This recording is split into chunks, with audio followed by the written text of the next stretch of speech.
Hello, everybody. Welcome back to reviewing every single WrestleMania main event in history. Today, we are on episode 30, reviewing WrestleMania 30, where we saw Randy Orton take on the Animal Batista and Daniel Bryan for the undisputed WWE World Heavyweight Championship.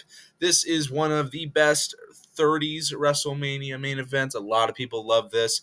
Now, there is kind of another match that I'm thinking about watching as well, the match between Triple H and Daniel Bryan to see who would compete in the main event. But I decided against that because A, it would take too long, and B, it's not actually the main event. I've never seen the match before, and I only know the result, so I'll be giving you my very raw reactions after I've seen it. Hey everybody, just got finished watching the match, and this match is pretty good. It's not great, and I don't think it'll be put in my top 5, but it's probably in the top 7, maybe top 10 or so. So it's somewhere around maybe 8 on my list so far. But overall, mediocre to good match with a really good ending. So there are a couple of pre-match notes to get to here. So Randy Orton enters first, played to the ring by Rev Theory, the band that composed Voices.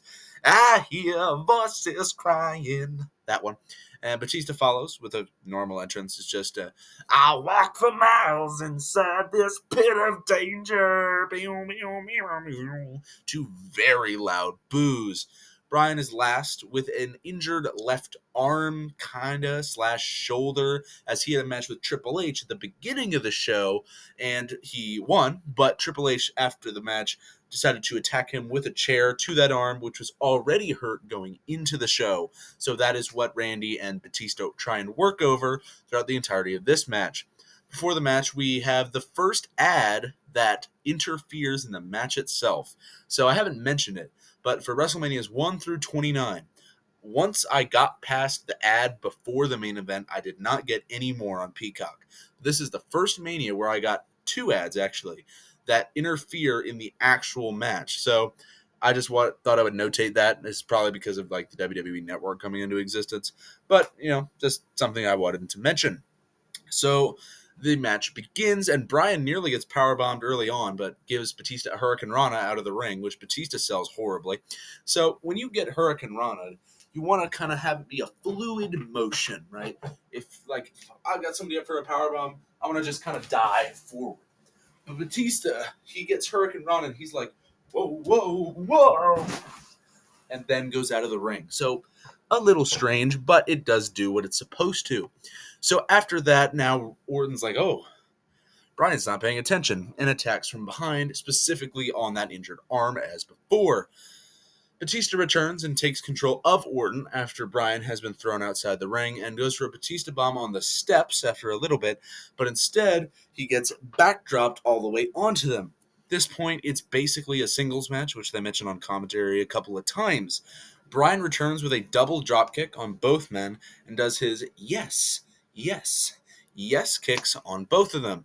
He is able to fully hit all of them on Batista, but Orton counters with a slam of some sort, basically a boogie slam, if you're aware of what that is.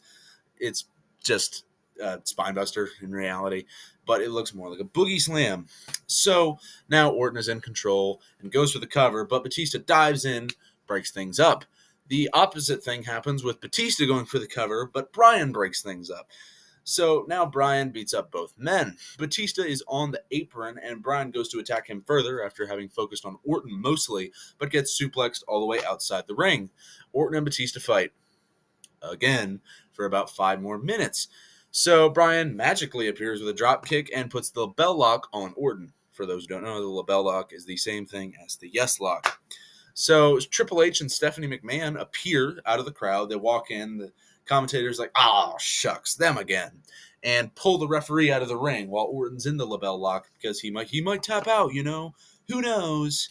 It's Randy Orton. He's definitely not going to tap out in this match because they want to make him look good too. A little clue as to the ending of this one if you've seen both the thumbnail and the match in question.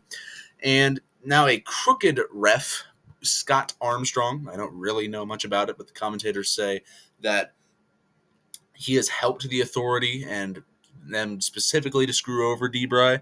So I guess that's the story going in. And Batista gets off a Batista bomb. Shockingly, it gets a very close 2. So Triple H is like, ugh, after they have cut to ad. Again, it's honestly a little bit annoying, but, they got to make money, so I don't really care. Batista tries to charge at Bryan, but Bryan is able to move out of the way. Orton.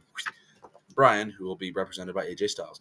And Bryan moves out of the way, and Batista lands straight into the post. While Bryan is down on the ground, he kicks Scott in the face. Scott rolls out of the ring and is never seen again.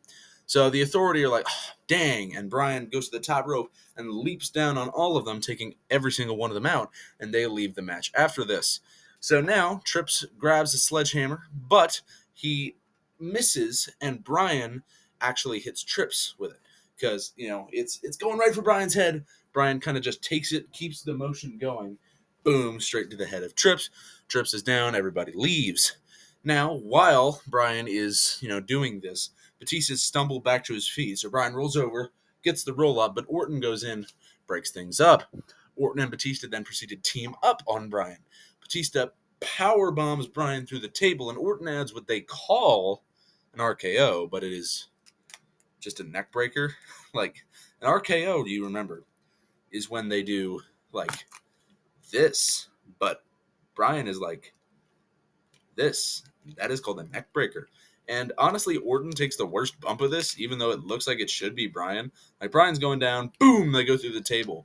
But as they see the table break, you see that Orton has landed straight on a monitor, and his back is arched like this. Like, it's painful to see. He starts bleeding. It's not that notable, but it does happen. A pretty big gash, kind of about here on him. And it's, as I said, it's not that noticeable, but pretty cool. A stretcher comes out for Bryan because he is beat up after this, and Batista continues to abuse Orton on the outside. Orton attempts to come back a couple times, but Batista keeps that going. Orton is really beat up, and so is Bryan as he gets fully stretchered out as he's going up the ramp while Batista's keeping it going. But we notice after Orton counters some moves, drops Batista down inside the ring, pulls him over, does that DDT onto the outside. We see that Bryan is fighting out of the restraints and crawls over to Orton. Orton says, ha ha ha, you weak small person, I am going to beat you up further. Throws Bryan into the ring and taunts for the RKO after doing his little, ha ha ha ha ha. Does his spin, starts pounding the mat, boom, boom, boom. But after he goes for the RKO, Bryan reverses it into a label lock. So he goes for the move. Bryan spins him around some way, gets him down. He's got the label lock in. Will Orton tap? He will not, as Batista comes in and breaks things up. Now, Batista gets put in a label lock of his own, but Orton breaks that one up. So I guess we're alternating breaking things up here. Orton taunts an RKO on Batista after Bryan is thrown outside the ring, but Batista just tosses him off. Randy goes for it, and Batista just goes, no, and throws him down onto the mat. So Batista goes for a spear on Orton, but Orton does like a jumping splits, and he hits Bryan instead. He's like, oh, shoot. Dang. Even though they're a heel and a face, but he's still kind of distracted by this. He's like, oh, dang. So Orton's able to spin him around. RKO to Batista. This looks like the end of the match, and Orton goes for the cover, but it only gets a very close to, which, even though I didn't know the winner of this match, was actually a pretty good spot. Now Orton sets up for the punt kick in the corner, but Bryan runs in randomly. Again, he just like magically appears in the ring so many times during this match. Orton's set up in the corner. He runs forward. Bryan runs in with his running knee, wallops Orton straight in the face, but Batista runs over, throws Bryan outside the ring. He goes for the cover of his own, but Orton is now able to kick out. Now, Orton is just, oh my goodness gracious, I am going to lose my title. What should I do? Should I, A, try and fight out of these moves that I'm going to be put in, or B, just lose my title? And he goes, I'm going to lose my title. Batista sets up for the Batista bomb and delivers it. He completes the move. Boom, Randy's down. Orton rolls outside the ring because of how hurt he is, and we never see him again, as Daniel Bryan runs back in, again, that teleportation thing, runs with a knee straight to Batista's face, gets him in that label lock that I've mentioned so many times. He does it a bazillion times during this match, and Batista has to tippity-tap out. We have a new champion. Daniel Bryan has won the title. This is a really good match, as we see at the very end. Yes, Yes, yes, breaks out. Bryan celebrates, and his daughter, I presume, and wife, again, I presume, enter the ring, and they all celebrate as Bryan holds up both titles. As I've said, this is actually a pretty good match. I think the ending is better than really the whole rest of it, except maybe that power bomb spot. However, I'm going to be giving this match a B plus overall. As I said, I don't think it quite reaches the top 5, which, in case you are unaware, is 26, X7, 23, 24, and 14. If you'd like to see any of the reasons for those, go back and watch those videos. Make sure you have a good day, good evening, good night, good morning, good dawn, good dusk, good whatever. Make sure to watch any former or future episodes of this series, and goodbye.